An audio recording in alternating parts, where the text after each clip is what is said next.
Gary, let's dive in. Staying accountable to your practice goals. I know this is one of the key things you focus on with your clients because I guess you have done this for 44 years now, and you know the practices who are disciplined about A, having goals, and then B, working on those goals, not just alone, meaning not just the doctor, but the entire team tends to have the best year every year with you. So you take it very seriously and you work on it. So I'm really curious to learn from your experience, and of course later on we'll have some actual questions from all of you listeners of Thriving Dentists that we are going to be also covering as it pertains to this topic. Naren, this is a favorite topic of mine. If you're a regular listener to the Thriving Dentist Show podcast, you've heard me say that I am OCD about goals, and it's true. I have always been that way. Been very, very goal oriented, and very directed, in terms of goals. But this episode, we created this episode as a result of a confluence of a couple of different thoughts. One is that I recently did a client workshop for our Thriving Desk coaching clients about how to create accountability within your practice with your team. And the reason why we did that workshop is that many of my clients have said, how in the world can I get my team members to be more engaged, to be more accountable? And they've said, well, frankly, I'm embarrassed to say this, but we don't have much accountability in the practice. So we did a client workshop all around the different things you can do to build a culture of accountability. And we're starting to see some amazing results from that.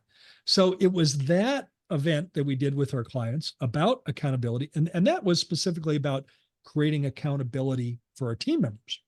But it was also a thread. Some of you are involved in private dentist Facebook groups. There's any number of really good, Facebook groups that you and your colleagues can interact with one another and, gain useful insight. But there was a thread on a popular dental Facebook group for dentists about burnout, how to avoid burnout. And one thing that became evident in the responses in the thread was the sheer magnitude of how many dentists are experiencing burnout in their career. Now, that's a real thing. I don't want to minimize that in any way. It's real. And it's something that is debilitating because remember, any culture you have in your practice emanates from the top. And if you're feeling burned out and you're subconsciously projecting that feeling of burnout to your team, what is the culture that the team mirrors and matches? The same thing. Mm-hmm. They start to feel burnout. They start to feel frustrated. They start to feel like it doesn't matter what I do. It doesn't make a difference. And that isn't the kind of culture we want to create in your practice. Remember that your culture, doctor, is being created whether you're driving it or not. The culture in your practice is being created whether you're driving it or not. I'm going to politely suggest that you want to be in the driver's seat driving that culture. And you want a culture of positivity. You want a culture of abundance. You want a culture of wellness.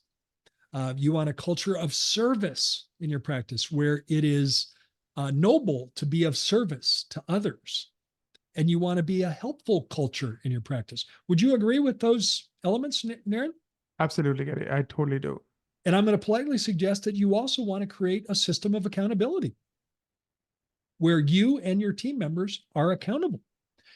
Back to that workshop we did, the client workshop, the best way to create a system of accountability in your practice is what?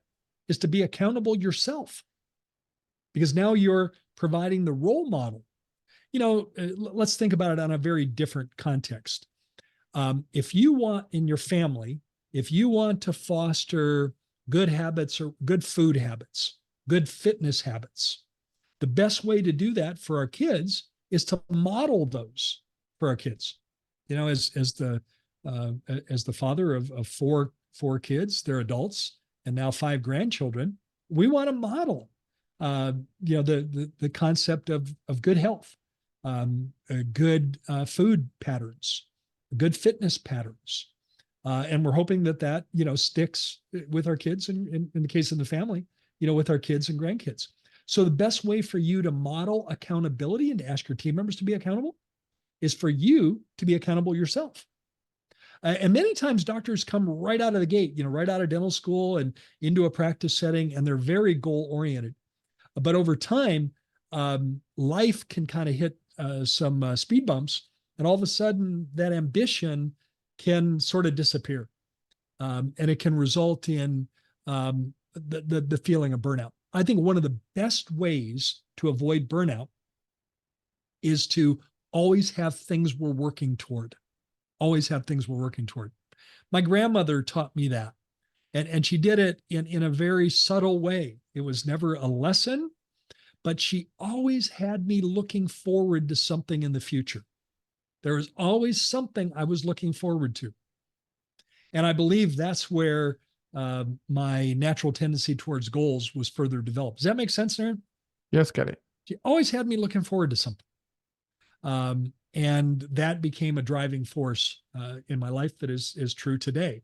When Paul and I purchased what we call Life Smiles Dental Care, we purchased that practice in May of 2007. We sat down and developed some goals. And one of the goals that we set is that we wanted to have each year be our new best year. Well, as soon as we created that goal, we realized that the goal was flawed. Aaron, what do you think's wrong with that goal? Having each year be a better year. What's wrong with that? It's not specific. It's very vague. Vague. Very vague. What does that mean? In what context? I can make $1 more and I can call it the best year. Yeah, we can make $1 more and call it that's our new best year. So instantly we said we've got to modify that. And we modified it to say that we wanted every year in terms of our collections. Now we're defining it more specifically. In terms of collections, we wanted every year to grow by at least 10% over the previous year. Right. Now that would make every year our new best year, right? If that happens. Yes. Yeah. But we defined it very specifically. And I was introduced to this concept about goals in college, the concept of creating SMART goals. SMART is an acronym, SMART. I was introduced to that in college.